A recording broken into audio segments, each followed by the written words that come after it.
Alhamdulillah, salatu wassalamu ala rasulillah, la hawla wa la quwwata illa billah. Ada pertanyaan? Apa makna nasihat untuk Allah dalam hadis tadi? Membersihkan. Jadi nasihat dalam bahasa Arab itu ada 3 arti. Orang Arab sering mengatakan nasahtul asal. Aku sedang menasehati madu. Maksudnya apa? Madu itu dibersihkan supaya selain madu tidak ada. Ada kekotoran, ada ini, ada itu dibersihkan. Nah, orang Arab menyebutnya nasahtul asal. Aku sedang menasehati madu. Maksudnya membersihkan. Nah, itulah maksud menasehati Allah. Allah itu dibersihkan dari apapun selain Allah. Nah, berapa banyak kaum muslimin hari ini bercampur antara Allah, keris, jimat, dukun, kuburan keramat, seolah bersekutu di situ. Ada lagi antara Allah dengan pangkat, jabatan, ya, itu yang dimaksud. Ada lagi orang Arab menyebut nasahtus saub.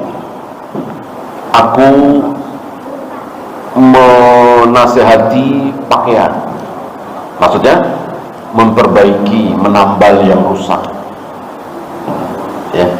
Nah, itu nasihat untuk kaum muslimin. Apakah Zaid dan Zainab tadi nikah paksa? Awalnya tidak, ya, tapi di kemudian hari ya ada sesuatu. Intinya bahwa Zainab tidak ada rasa cinta sama sekali kepada Zaid. Mengatakan aku takut berdosa. Ada permasalahan biasa, ya, masalah keluarga. Nabi menasihati Zaid untuk pertahankan, jangan dicerai. Dan itu diungkapkan oleh Allah dari awal sampai Allah menikahkan Nabi dengan Zainab. Satu-satunya pernikahan yang walinya langsung Allah Rabbul Alamin dari atas arsy.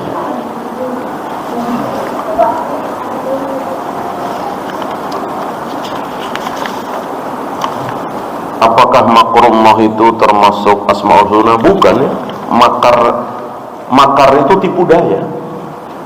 Itu nama yang buruk. Nggak mungkin itu nama Allah, ya. Nah, makrullah yang dimaksud adalah tipu daya Allah. Biasanya dipakai ketika ada orang mau coba-coba bikin makar, menipu Allah. Wa makaru wa makarullah wallahu khairul makirin. Mereka bikin makar, Allah juga bisa bikin makar. Allah sebaik-baik sang pembikin makar. Maka ada beberapa kisah yang seolah bikin tipu daya, dia sendiri kena. Salah satunya orang yang sangat getol supaya Nabi Isa dan ibunya itu ditangkap, disalib. Dia bikin tipu daya. Dia bikin tipu daya begini begitu. Dia sendiri malah yang disalib.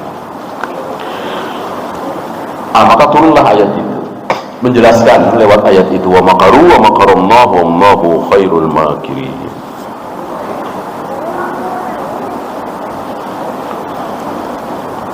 Bagaimana sikap yang benar ketika sedang berbincang dengan mertua tetapi suka ghibah? Kalau tidak berani menasihati, ya insya Allah tentang ghibah, apalagi mertua dengan mantu kan kadang-kadang akrab, ya disampaikan, dinasihati. Kalau baru mungkin takut, umur terlalu jauh, mertua galak, minimal tidak ada di situ. Minimal kita meninggalkan tempat itu minimal. apakah keutamaan sebuah sunnah hanya berlaku untuk muslim yang bermanhaj benar saja? Tidak, tidak. Bahkan ahlu bid'ah ketika dia salat 2 rakaat qabliyah subuh dapat dunia seisinya apa tidak? Dapat. Ya. Ketika bid'ahnya bukan mukafirah tentunya. Kalau bid'ahnya mukafirah, ya hilang semua, jadi kafir kan? Karena bid'ah bisa mufassiqah, bisa mukafirah. Bisa menyebabkan seseorang itu fasik saja, sebagaimana yang dilakukan selama ini oleh saudara-saudara kita yang merayakan Isra Mi'raj, Maulid Nabi dan seterusnya. Ada yang mukafirah seperti bid'ahnya Rafidhah, bid'ahnya Qadariyah yang bunuh, bid'ahnya Ahmadiyah, itu sudah mukafirah, sudah membuat seseorang jatuh kafir.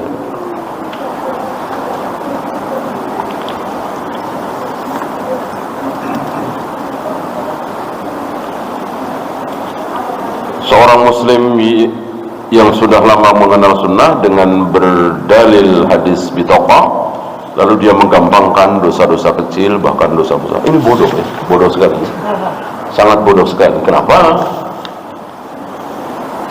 Karena ini bukan sebuah kepastian, cuman ada orang yang tidak punya kebaikan sama sekali tapi diampuni ya. Bagaimana? Adakah orang yang keburukannya jauh di bawah sahibul bitaqah tapi masuk neraka? Ada apa tidak? Banyak sekali. Banyak sekali. Hadis bitaqah itu fawaidnya adalah agar kita tetap mendoakan seorang muslim ketika keadaannya berbuat dosa yang luar biasa, gitu. Tetap menaruh harapan. Fawaidnya seperti itu. Bukan kemudian kita menjadi menyepelekan dosa. Itu keliru sekali dan sangat bodoh. Ya. Sementara amal-amal kita belum tentu diterima. Sedangkan dosa-dosa kita pasti dosa. Bisa diampuni, bisa tidak. Kan untuk akhirat tidak boleh seperti itu ya. Kita harus betul-betul takut.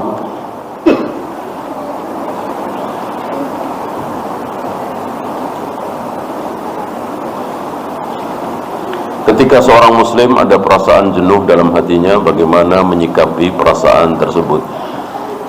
Nabi dan para sahabat